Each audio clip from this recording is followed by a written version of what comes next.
Okay, you guys, hello. Good morning, good afternoon, happy Wednesday. We are going to get started. We've got about 30 folks on today's webinar. Today's webinar is an information session for Creative Sonoma's Arts Impact Grants for Organizations program. My name is Emily Applebaum. I am Creative Sonoma's new program officer. I am here with my colleague Bernadette Marco. Hi, Bernadette. Hi, Um, everybody. Many of you know Bernadette. I am very excited to meet you. Many of you are new to me. We will be going through today's program with breaks along the way for questions. Bernadette and I will be answering your questions in a couple of ways. First and foremost, there is no chat in today's webinar, but there is a Q&A section. So as we go through the program, please drop your questions in the Q&A. Bernadette will be monitoring it, and we will also pause periodically for any questions that we can't answer directly in the Q&A by typing. Because I am new, Bernadette will swiftly correct me if I have anything wrong, but overall, today's program should be pretty simple. I know a lot of you are familiar with the Arts Impact Grants for Organizations program, and it is pretty similar in years past with just a few changes along the way. So first and foremost, I am going to share my screen and we will get started. Awesome. Bernadette and everyone, can you see me? Yes. Great. So, Arts Impact Grants for Organizations open every year about this time. We have some key dates here. Importantly, the applications have been open for about a week, so hopefully some of you have had a chance to review. Today's general information session will be recorded. It will be available after this meeting on this website, creativesonoma.org/AIGO. It will be available with both closed captions and translation capability. And we will send a few reminders before the deadline, but this is your first of several. October 1st is the deadline, 11:59 p.m. Please plan to get your application in well in advance of that. And importantly, especially if you do have questions regarding your application, let's try to get those answered today or schedule time within the next couple weeks. We will go over scheduling a consultation period for those, but typically those will be available the first few weeks in September. This grant covers next year, January 1st to December 31st, 2027. There will be a final report due January 31st, 2028. And importantly, these are general operating grants. So while we go through the application, there will be lots of questions about your programs and projects. This is a general operating grant. It is meant to support your entire budget and operations. They are $4,000 grants. There will be 45 grants awarded.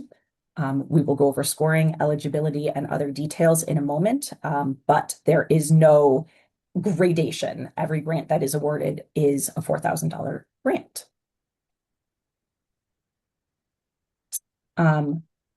Everything that we will go over today can be accessed by first visiting creativesonoma.org/AIGO, Arts Impact Grants for Organizations. Regarding eligibility for this grant, this is a grant that is intended only for 501c3 nonprofit organizations. No fiscal sponsor projects will be accepted. Furthermore, schools, teachers, PTOs, departments of the county, or other municipalities are not eligible for this grant. We do serve organizations that have a primary purpose of arts and culture through this grant. So you may either be an arts organization or you may be a culturally specific organization with a specific cultural lens to your programming, i.e., a Latino organization, a Japanese dance organization, but an organization that serves a specific cultural focus. That identity of your organization is determined by the total programming budget and staff time of the organization. So even if you are a tremendous organization doing arts activities, if the majority, as in more than half of your budget and staff time, are not allocated to arts activities, you are not considered an arts organization. So we will pause there. Oh, sorry. I do want to mention one more item regarding eligibility, and that is this 3-year history item. As an organization, you must have been performing programming and services for 3 years. You do not have to have been a nonprofit with your 501c3 status for 3 years, i.e., I'm a dance company. I started as a for-profit small dance company. I worked for 2 years. Then I got my 501c3. Those first 2 years count. And so if I can show that my total programming history has been 3 years from the due date of this application, August 1st, then I am eligible. To make all of that simpler, if you have ever received this grant in the past, our eligibility requirements have not changed. And so if you were previously eligible, you are still eligible. And I'm going to pause there for any questions. We have one that just came in, Emily. Somebody's asking, would a senior serving community center count as a cultural organization? No ethnic, religious focus, just based on age. That is an excellent question. So you would still then have to qualify on the basis of your total arts programming. So a senior focused organization that spends more than half of its budget and staff time on arts programming, you would be able to qualify. But if you cannot meet that majority designation on arts programming, even though we do have questions about special populations served, and seniors do fall into that category, they do not qualify as culturally specific. Does that make sense? And we Okay, can always, I'll wait to see if we get a follow-up question on that. But a second question came in. Can you please go over the half budget must be allocated to arts programs? yes. So if more than half of your budget is allocated towards arts programming, and that can be classes, workshops, fairs, festivals, items related to your core mission, then you are eligible. I think when we get into the nitty gritty of this, the very first question to ask yourselves is truly, is our core mission and focus arts related? And if you can, kind of clearly say yes, that's when we would really be looking to understand, from a budget perspective, are we meeting those requirements? If your core mission and focus is not the arts and you are really stretching to look at every line item in your budget and see if you fit, the answer is that maybe you truly are not an arts organization. It should hopefully be clear to understand yes or no, and that 51% is really just there as a helpful benchmark, if that makes sense. Okay, those are all the questions for now. Okay. So again, looking at everything available at creativesonoma.org, we've reviewed the grant's objectives and goals, key dates, eligibility. Evaluation criteria are very simple, and we will go through them again more when we look at the application itself. You are being evaluated based on the merits of the application. So how you answer the questions in the application is really how you showcase the artistic excellence and merit, audience engagement, and equitable access goals that we have. And by that, I mean, we are not doing independent research on you as an organization to decide whether you represent artistic excellence and merit. You are demonstrating that by thoroughly answering the questions in the application. By artistic excellence and merit, we are most looking for how do you engage professional artists? How are you thoughtful about the programming that you offer such that it is appropriate to the audiences that you are serving? How do you reach those audiences? How do you identify those audiences as your core audiences of need? How do you lower barriers so that people may access that programming? And how do you reach the key communities that you identify as serving? And again, when we look at the application itself, you will see how these criteria very clearly relate to each question in the application. All of the questions are available in an application packet. This is what that packet looks like. And again, that packet reiterates everything we've discussed today. But also, this packet is most helpful before the application itself opens. Now that the application is open, all of this same information is reiterated live in our submittable platform. Submittable is how you apply to this grant. You must have a submittable profile. You may sign up on Submittable using a link that Bernadette is about to drop into the chat for everybody.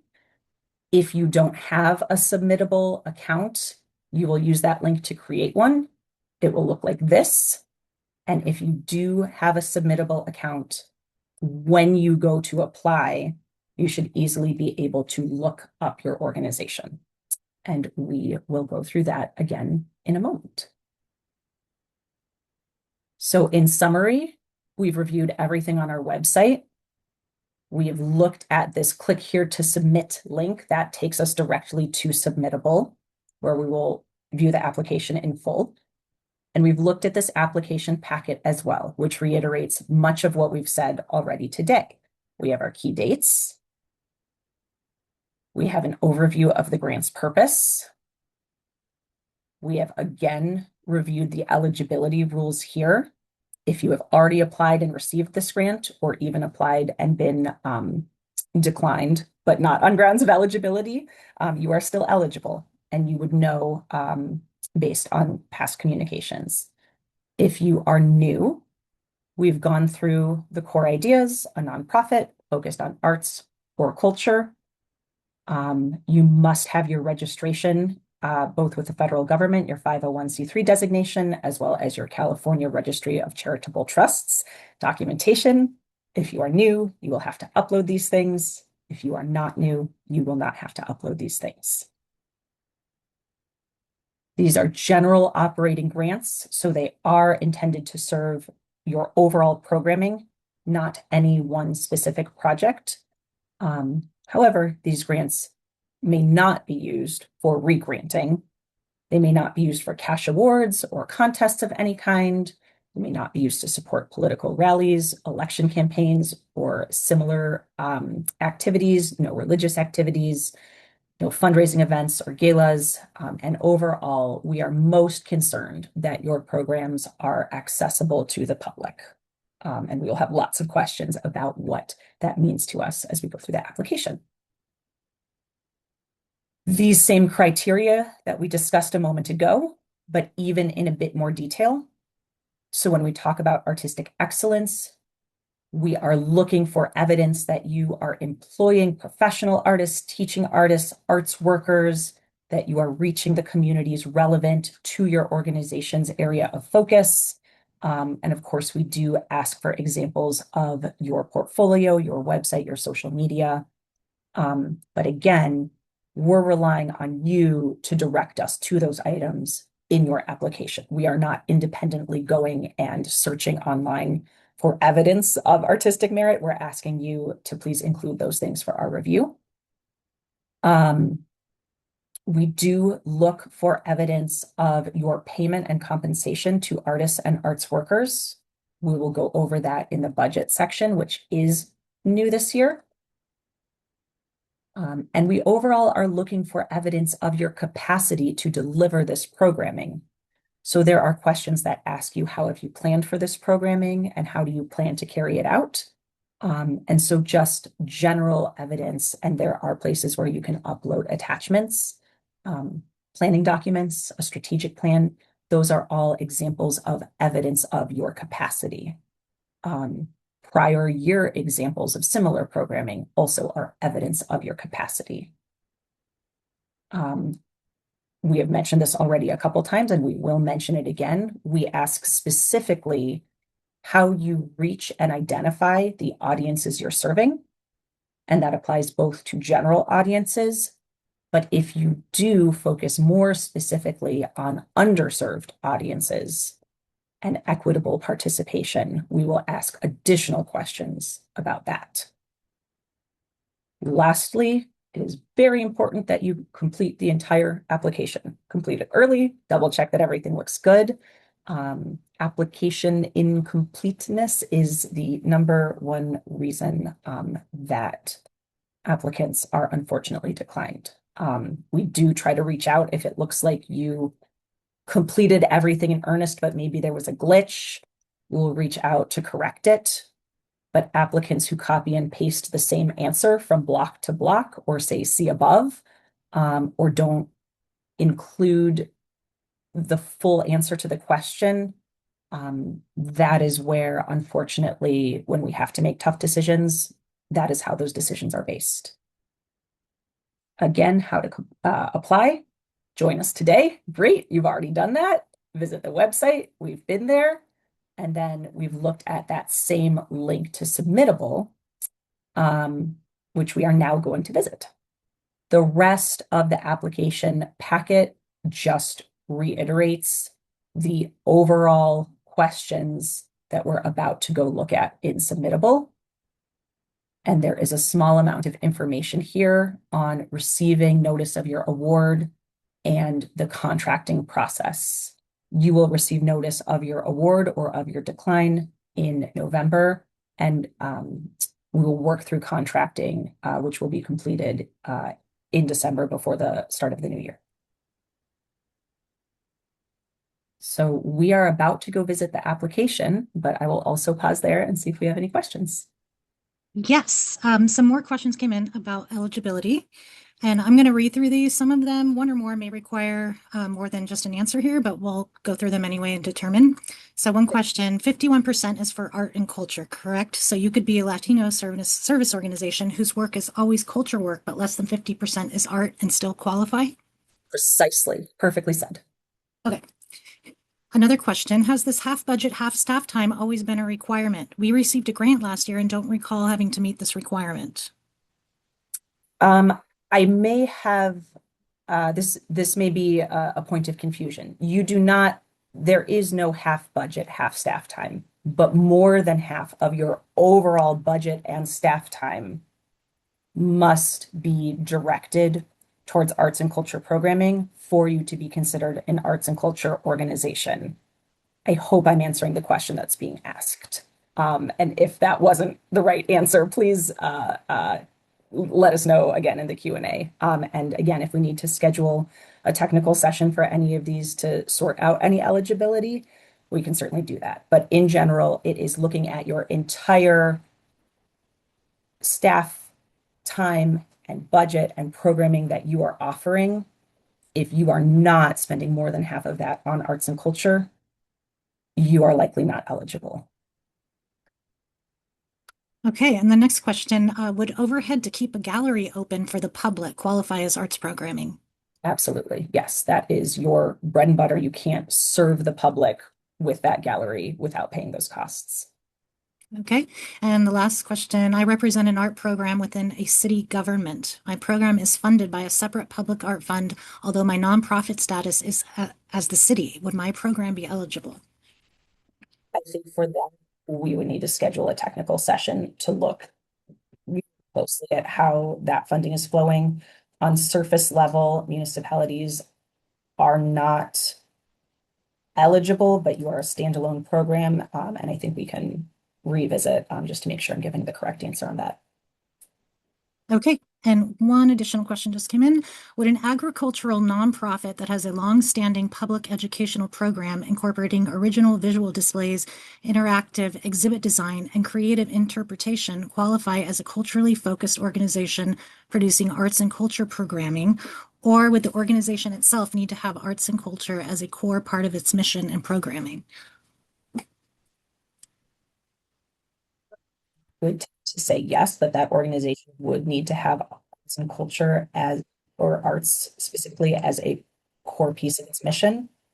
Um, and therefore meet that more than half requirement. But again, I think we might want to get into the deep specifics in a technical session, just so we can make sure that we're giving you guys the best chance of explaining and meeting the requirements as possible.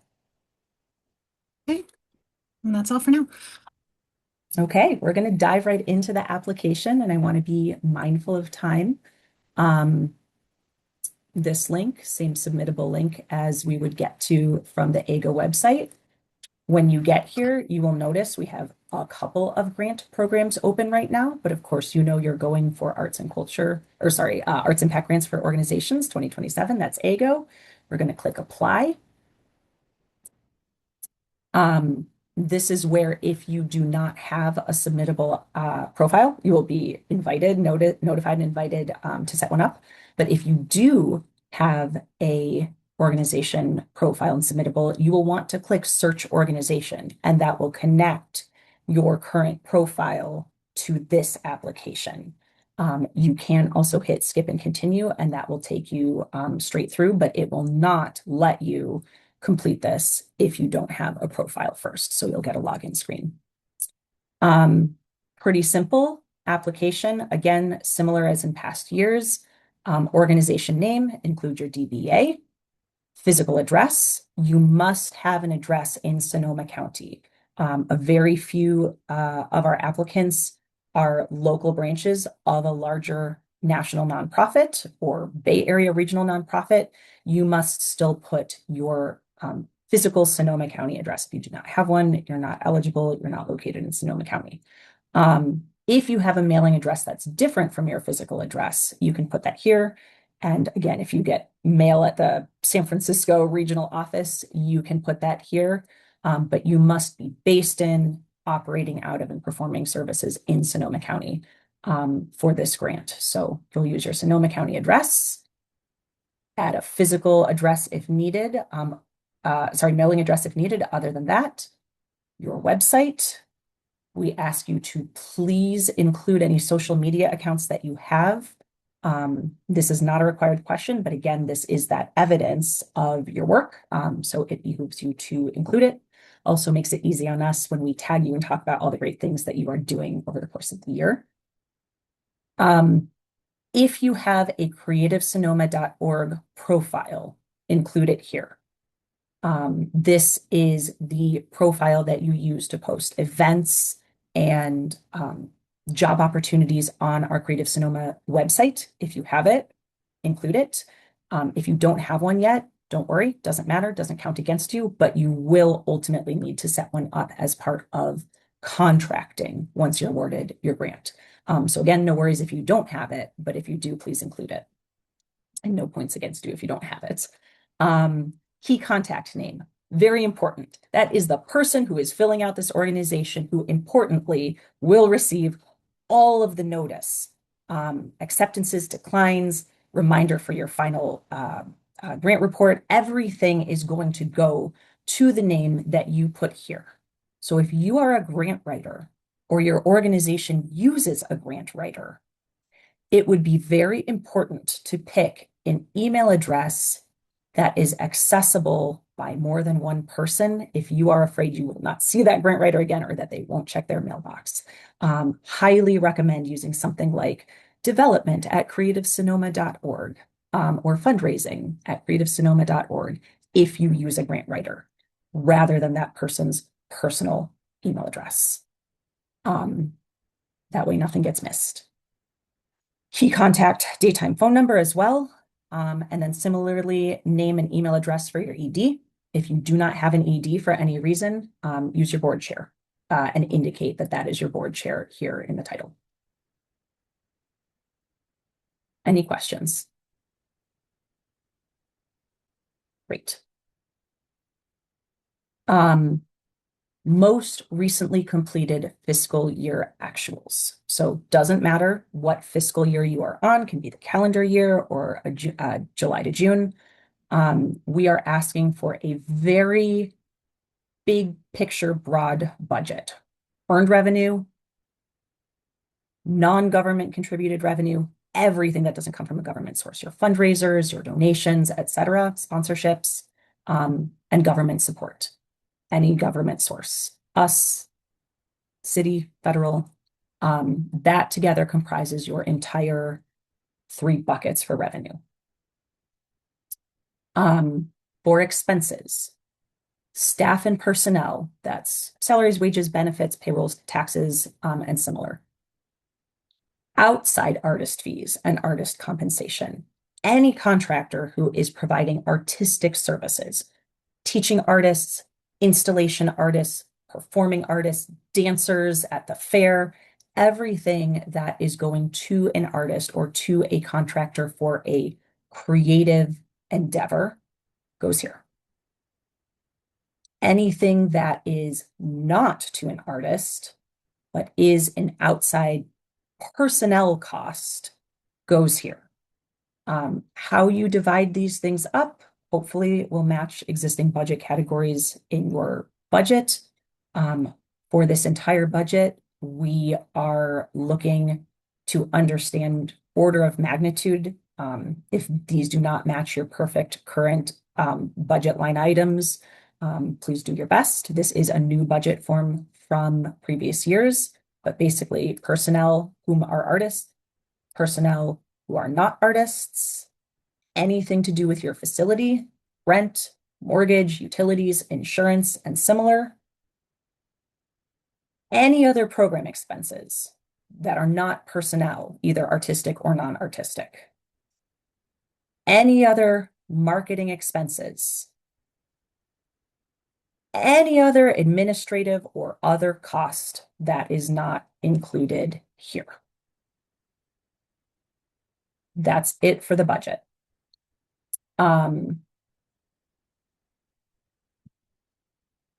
Any questions? We have one question here. Would contracted culture workers providing traditional forms of care be considered artists or non-artists? Artists, and perhaps we could even make that clearer, right? That's speaking to your core mission as a cultural organization. Artist fees, yes. Okay, and one additional one. Would the architects designing an update to our facility be considered artistic consultants? Technically, if you are running a capital campaign, those would be non-operating costs, and I would think would not be part of your overall operational budget. However, this does not specify operating budget only. So, that's a toughie. If you're not running a separate capital campaign and you are including all of those costs in your normal fiscal budget,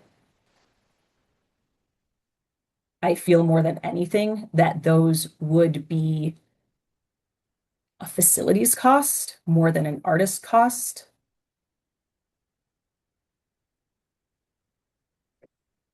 They followed up However, with, yeah, we aren't running a capital campaign yet. heard.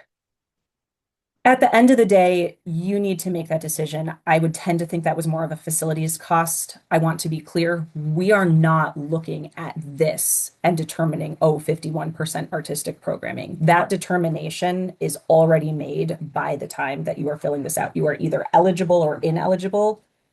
This is not getting looked at with that kind of microscope.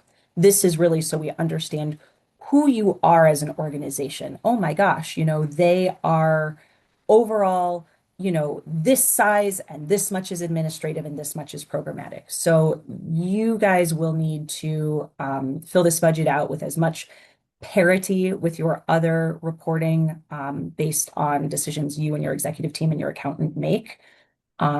This is not an eligibility requirement budget. This is a who are we serving budget. Your eligibility is already determined by the time you're getting here. So nobody's looking at this and saying, oh my gosh, they didn't spend enough on artist fees, not eligible. right? Because in the same way as we had that earlier discussion about the gallery, right? Similarly, that gallery expense that was referred to earlier in the meeting is going to go here in facilities cost, but that still is supporting the organization's artistic programming. And thank you. Two more questions came in. One is, we run an artist in residency program. What about maintenance on building that might require an architect's input? Again, I would tend to think that that is in facilities. Okay. And It could be considered professional fees. Again, creating parity with how you typically do your budget reporting. And then there was another one. yep. Would rebranding, contractor, and fundraising expenses qualify and be considered outside non-artistic contractors? Rebranding, I would think would be a marketing expense. Um, I think you all would make the decision as to whether that rebranding is marketing or whether it is more of a general professional services. But again, these artistic fees are really more for public facing artistic experiences. So your internal work, whether it is architectural, marketing, that typically is really going to fall more either into professional services or one of these categories, occupancy, marketing, et cetera. Does that help thinking about these artistic fees as really public facing? This is about your program delivery.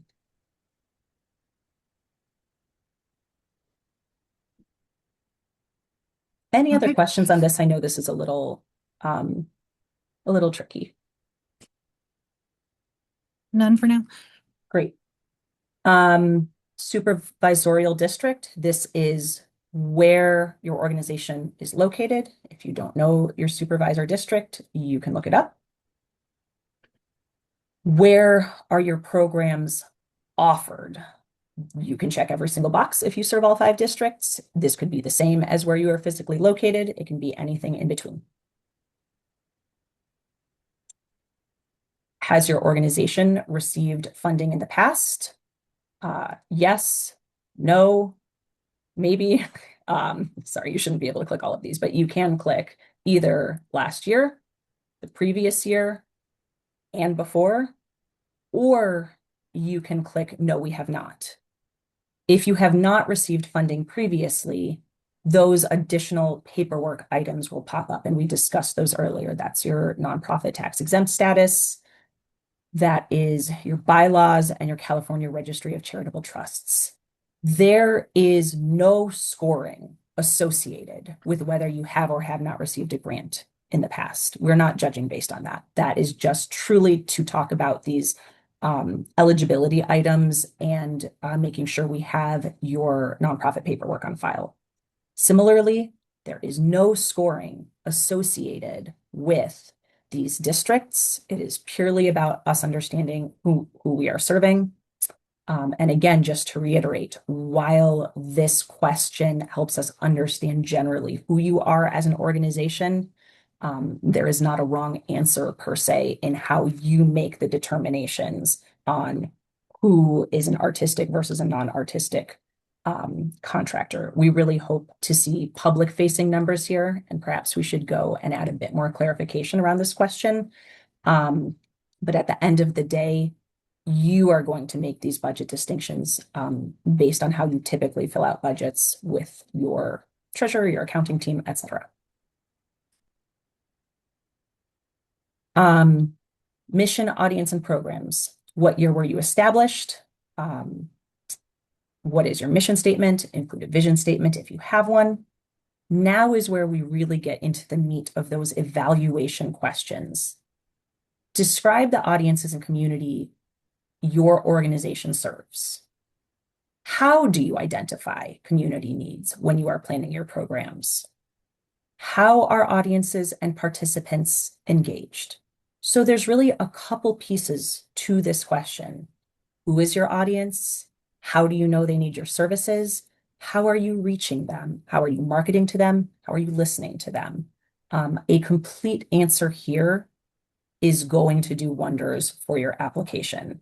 Saying we serve a general audience and children are free isn't really the level of detail that we're looking for here. So this is about your general audiences, though. Everybody's going to answer this question. If you additionally serve a specific population intentionally, so I don't mean do young people, old people, and low income people come to your events. I mean, are you intentionally serving that audience as a piece of your mission or as a piece of your programming? Please check the appropriate boxes. It is okay to check none of the above. If you are not intentionally building programs for these audiences, that's great. Your answer up here can be, we are intentionally welcoming to everybody and make sure that we market broadly, et cetera, et cetera, et cetera. That is fine. That is far better than clicking one of these and having it not really be true. If you click one of these, you will get an additional question popping up. If you don't click any of those, if you click none of the above, that additional question doesn't pop up. But if you click up here, you get an additional question. You do have the chance to describe an other specific underserved population, and it asks you to say, who are those populations? Describe them in greater detail. And again, specify how do you reach, identify, and serve them. In the past, we have had challenges with applications who will click all of these or a couple of them and not make any reference to how they are specifically serving those folks. So this is another area to really pay attention and describe in detail that evidence of how you are doing this work. We will go through just a couple of quick more points and then we'll pause for questions because this stuff all kind of goes together. Current programs. Brief narrative describing the arts and culture program, completed during your organization's most recently completed fiscal year. Be sure to highlight the artistic goals, how audience and participants were engaged, and approximately how many were involved. So, we had 3 core programs. One was for kids, one was for adults, and one was for everybody. It was a big festival. We had, generally 300 participants here and 500 here, and 10,000 people came to our festival. Detail on how we identified those audiences and what they did. This is a place where you want to include some specifics. You don't have a ton of words. Importantly, your next question is total across everything. How many people were served across all of your offerings in your most recently completed fiscal year? So that's all the festival attendees, the workshop attendees, and similar. Similarly, for the next year, describe your anticipated programs. Be sure to highlight your artistic goals, how intended audience and participants will be engaged, and what they will do. You have a few more words here, so that's great. The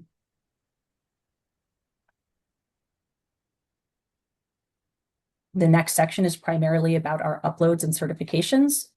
So I think we're going to pause here and kind of talk about overall the audiences who are served, how we're engaging them, how these special populations are reached, and overall what we're doing as a set. So any questions about all of that, or really anything we've talked about up to now? Yes, a few questions have come in. Would a public planning process to develop culture designs for our facility be considered an arts activity? Yes. And again, these are general operating grants. So it is okay if you are running strategic planning processes, cultural planning, community engagement processes. You don't have to justify here which are your programs because this isn't a project grant. We are asking you to tell us really about everything you're doing. So absolutely happy to hear about all of that.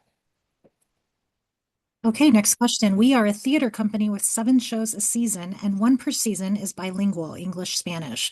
Would we intentionally be serving a racial or ethnic minority or not? I believe so. It doesn't mean you're doing it in every single one of your programs, but for that program, you certainly are. And so when you fill out the box, you would just say one of our 7 shows per season is bilingual, and maybe just a couple words about how you achieve that.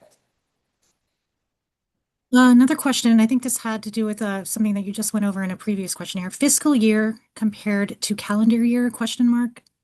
Mm. Just monitoring the trend, so I'm We not sure which we question. refer to fiscal year everywhere throughout the application except for one place, and that is the grant period that you're delivering on this funding. So your funding will apply to the calendar year, January 1st, 27 through December 31st, 27. But everything that you are asked to report on through here is through the lens of your fiscal year. Hopefully for you guys, that is the same. But if it's not, use your fiscal year in this application, except for when it's talking about, again, the upcoming grant period. If you have a little bit of overlap between your past question and your upcoming question, that is okay, because again, these are general operating grants. So we're really just looking to understand what you've been doing and what you're going to do, far more than being extremely strict about the project period. Okay, and the final question is more about general grant writing. If we are a former grantee, is it okay to include some of the same answers that we used in the past, word for word, if it's still accurate, or should we rewrite, reword our narratives? We don't want you guys to rewrite and reword your narratives word for word for no reason. We're not about busy work here. We want to lower barriers.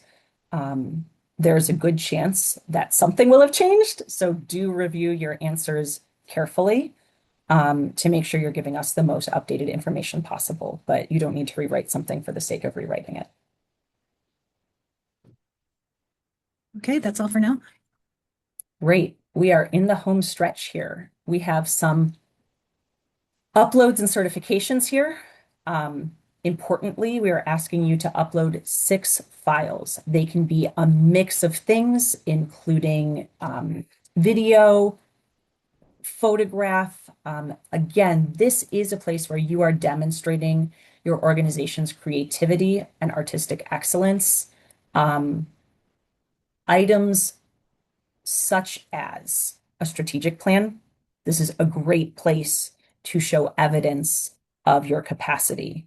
An annual report, again, perfect. Um, photographs of your programming actually happening, or videos if you have them. Excellent, excellent work. Samples. What has become less helpful to us over time is event flyers. It's okay to include an event flyer too, but the rapid rise and ease of all of the great technology that helps us churn out beautiful event flyers, everyone kind of has an abundance of flyers. We would love to see programs actually happening if we can. Again, that doesn't mean you can't include event flyer, but just think about what is going to tell the best story about your work.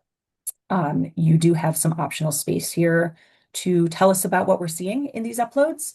Um, additionally, please label your work samples. Do not upload a string of numbers, JPEG.xkd 333. It's really difficult for us to keep track of things. So label the work samples, take the time you need to explain anything additionally that will help us understand. You don't need to over-explain, but the space is yours. Do understand that at the end of the grant period, you will need to complete a final survey. If you are awarded a grant, you will get a copy of the draft final survey at that time. So you'll be able to review in advance what it is that you're reporting on. And lastly, you simply have a little checkbox here. I've reviewed the entire application and I confirm that it is complete and correct to the best of my knowledge. And you must agree with the terms of use. You'll hit apply. This won't let me send it through because I have many incomplete fields. It'll send you back through. Please double check your work yourself, even though it won't let you go through. If you have incomplete fields, it can't tell you if you're missing something really important, like you only uploaded 5 things instead of 6. It won't know that. So definitely make sure that you're checking everything well in advance of October 1st. If you have questions coming out of this session, you can email creativesonoma@sonomacounty.gov, and that email is all over our website. Bernadette will drop it in the chat. It's a quick question. She'll get you an answer. If it's a longer question, we will schedule a 15-minute technical session with you all as needed. We'll send you a calendar link and you can schedule that way. Again, trying to get those finished within the first couple weeks of September. The first set of sessions will open up as soon as this Friday. And the way to do that, again, is Creative Sonoma at sonomacounty.gov. But hopefully we can knock out a few more questions here before we go. Anyone have anything else? Yeah, a question about the creative uploads. Would theater reviews in local papers be appropriate as a work sample? Sure. Yeah. Please don't send us all of any one thing. You know, that's your space to tell your story. So yes, absolutely. Upload a theater review. Don't upload 6 theater reviews. There's one question I asked for clarification on the question, but I haven't heard back yet, but I'm going to ask it in case you know how to answer this. Are performance programs something that could be entered as a profile? I'm assuming that this was a similar question as the Profile on the website is my guess. Do you think so? sorry, you cut out. What did you say? I was thinking that probably referred to our creative profiles on our website, I'm guessing. No, And so the short answer to that is you would enter your, oh, is this the person, the I'm questioner? allowing Ellen to ask her question. Yeah. Ellen, can you unmute, please?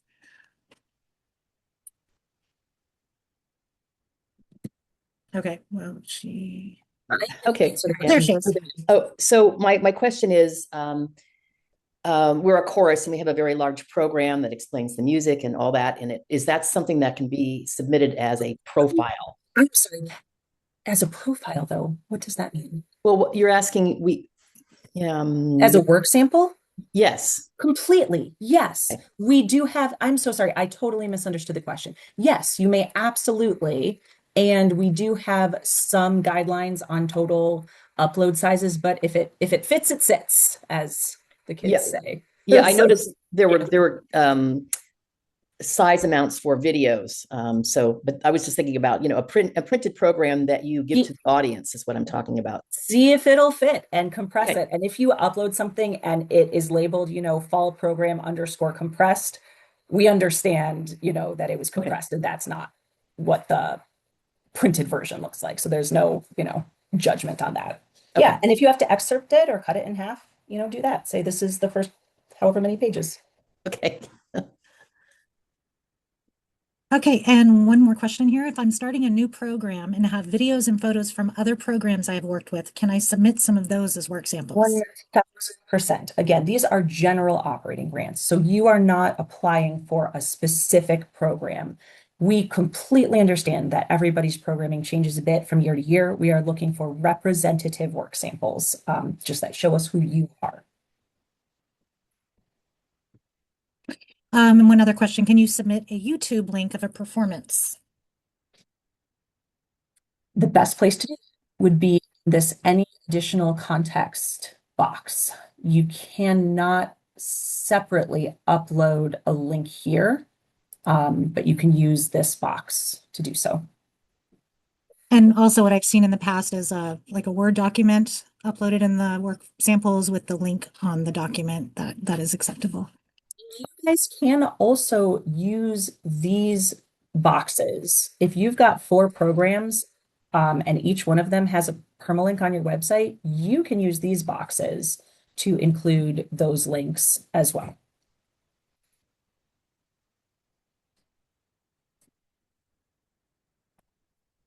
Okay, that's all for now. There are no additional questions. Well, that's tremendous. We're just about at time. So again, this will be recorded. I hope that we have clarified our goals for this program today. Creative Sonoma at sonomacounty.gov will get us, get you back in touch with us. We are really excited for this year's cycle, and can't wait to see the incredible work that you guys are all producing. Without further ado, we will let you get back to your day. Thank you so much, everybody. Thank you.